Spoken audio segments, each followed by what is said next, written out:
Жедел ақпарат, саламатсыздар ма құрметті көрермендер.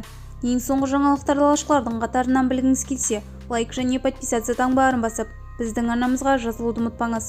Алматы облысында 11 жастағы оқушы суицид жасады. Оқиға Жамбыл ауданы Ұзынағаш ауылындағы мектептердің бірінде болған.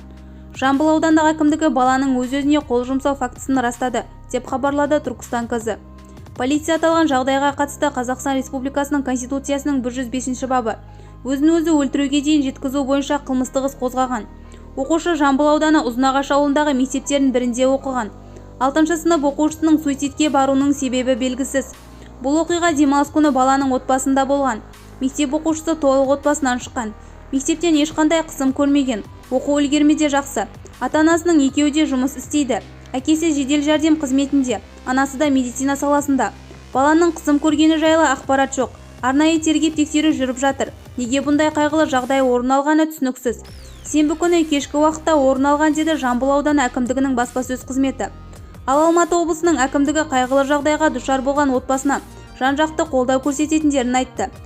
Жалпы Алматы облысының өз өмірлерін қиятын балалар саны азаймай тұр. Бізді бақылауды жалғастырыңыз.